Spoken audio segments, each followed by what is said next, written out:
ದಿನಪತ್ರಿಕೆ ವಿಜಯವಾಣಿಯಲ್ಲಿ ಪ್ರಕಟವಾಗಿರುವ ಈ ದಿನದ ಮಹತ್ವದ ಸುದ್ದಿಗಳನ್ನೊಮ್ಮೆ ನೋಡಿ ಬರೋಣ. ಬರಗಾಲದ ಆತಂಕದ ನಡುವೆ ತಮಿಳುನಾಡಿಗೆ ಕಾವೇರಿ ನೀರು ಹರಿಸುವ ಸಂಕಷ್ಟದಿಂದ ರಾಜ್ಯವನ್ನ ಪ್ರಸ್ತುತ ಸುರಿಯುತ್ತಿರುವ ಮಳೆ ಪಾರು ಮಾಡಿದೆ. ಆದರೂ ಭವಿಷ್ಯದ ಜಲ ಬಿಕ್ಕಟ್ಟುಗಳಿಗೆ ಶಾಶ್ವತ ಪರಿಹಾರ ಕಂಡುಕೊಳ್ಳಲು ಸರ್ವಪಕ್ಷ ಸಭೆ ಒಗ್ಗಟ್ಟು ಪ್ರದರ್ಶಿಸಿದೆ. ಸಿಎಂ ಡಿಕೆ ಶಿವಕುಮಾರ್ ನೇತೃತ್ವದಲ್ಲಿ ನಡೆದ ಸಭೆಯಲ್ಲಿ 6 ಮಾಜಿ ಸಿಎಂಗಳು ಭಾಗಿಯಾಗಿದ್ದು, ಮೇಕೆದಾಟು ಯೋಜನೆ ಅನುಷ್ಠಾನವೇ ಸೂಕ್ತ ಪರಿಹಾರ ಎಂಬ ಒಮ್ಮತ ವ್ಯಕ್ತವಾಗಿದೆ.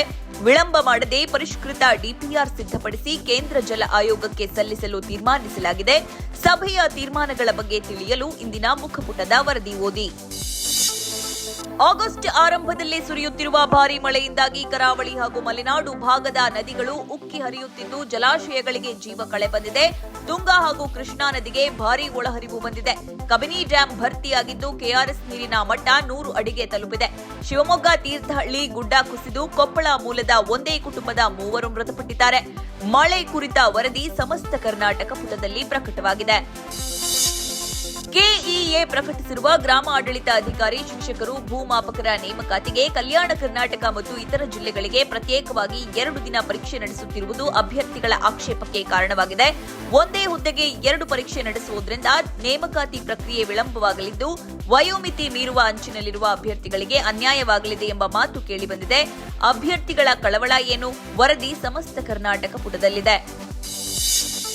ಕೃತಕ ಬುದ್ಧಿಮತ್ತೆ ಎಐ ಕ್ಷೇತ್ರದಲ್ಲಿ ಈಗ ಮಾಡೆಲ್ ಡಿಸ್ಟಿಲೇಷನ್ ತಂತ್ರಜ್ಞಾನವು ಅಮೆರಿಕ ಮತ್ತು ಚೀನಾ ನಡುವಿನ ಜಾಗತಿಕ ಸಂಘರ್ಷಕ್ಕೆ ಕಾರಣವಾಗಿದೆ. ಬೃಹತ್ ಎಐ ಮಾಡೆಲ್ಗಳನ್ನು ನಿರ್ವಹಿಸಲು ದುಬಾರಿ ಚಿಪ್ಗಳು ಹಾಗೂ ಡೇಟಾ ಸೆಂಟರ್ಗಳ ಅಗತ್ಯವಿದೆ. ಆದರೆ ಡಿಸ್ಟಿಲ್ ಮಾಡಿದ ಸಣ್ಣ ಮಾಡೆಲ್ಗಳನ್ನು ಸಾಮಾನ್ಯ ವಾಹನಗಳು ಹಾಗೂ ಸ್ಥಳೀಯ ಸರ್ವರ್ಗಳಲ್ಲಿ ಸುಲಭವಾಗಿ ಕಡಿಮೆ ವೆಚ್ಚದಲ್ಲಿ ಬಳಸಬಹುದು. ಅಮೆರಿಕವು ಚೀನಾ ಟೆಕ್ ಕಂಪನಿಗಳ ಮೇಲೆ ಬೌದ್ಧಿಕ ಆಸ್ತಿ ಕಳ್ಳತನದ ಗಂಭೀರ ಆರೋಪ ಮಾಡಿದೆ. ವಿಸ್ತೃತವಾದ ವರದಿ ಲೇಖನ ಚಿಂತನ ಪುಟದಲ್ಲಿದೆ. ಇಂದಿನಿಂದ ಆರಂಭವಾಗಲಿರುವ ಭಾರತೀಯ ರಿಸರ್ವ್ ಬ್ಯಾಂಕ್ನ ಹಣಕಾಸು ನೀತಿ ಪರಿಶೀಲನಾ ಸಭೆಯಲ್ಲಿ ರೆಪೋ ದರವನ್ನು ಯಥಾಸ್ಥಿತಿಯಲ್ಲಿ ಕಾಯ್ದುಕೊಳ್ಳುವ ಸಾಧ್ಯತೆ ಇದೆ. ಆಗಸ್ಟ್ 3ರಿಂದ 5ರವರೆಗೆ ನಡೆಯಲಿರುವ ಸಭೆಯಲ್ಲಿ ಹಣದುಬ್ಬರದ ಅಪಾಯ, ಕಚ್ಚಾ ತೈಲ ಬೆಲೆ ಏರಿಕೆ, ಜಾಗತಿಕ ರಾಜಕೀಯ ಉದ್ವಿಗ್ನತೆ ಹಾಗೂ ದೇಶದ ಮುಂಗಾರು ಇನ್ನಿತರ ಅಂಶಗಳು ಚರ್ಚೆಯಾಗಲಿವೆ. ಈ ಕುರಿತ ವರದಿಗೆ ಮನಿ ಮಾತು ನೋಡಿ. ಅಮೆರಿಕದ ಮಿನ್ನೆಸೋಟಾ ಮತ್ತು ಮಿಶಿಗನ್ ಸೇರಿದಂತೆ 7 ರಾಜ್ಯಗಳ ನೀರು ಸರಬರಾಜು ಘಟಕಗಳ ಮೇಲೆ ಸೈಬರ್ ದಾಳಿ ನಡೆದಿದ್ದು, ಇದರ ಹಿಂದೆ ಇರಾನ್ ಹ್ಯಾಕರ್ಗಳ ಕೈವಾಡವಿರುವ ಶಂಕೆ ವ್ಯಕ್ತವಾಗಿದೆ. ಘಟನೆ ಕುರಿತ ಹೆಚ್ಚಿನ ವಿವರಕ್ಕೆ ದೇಶ ವಿದೇಶ ಪುಟ ನೋಡಿ. ಕೇರಳದಲ್ಲಿ ಸುರಿಯುತ್ತಿರುವ ಭಾರೀ ಮಳೆ ಹಾಗೂ ಭೂಕುಸಿತಕ್ಕೆ ಸಿಲುಕಿ 8 ಮಂದಿ ಮೃತಪಟ್ಟಿದ್ದು, 8 ಜನರು ನಾಪತ್ತೆಯಾಗಿದ್ದಾರೆ.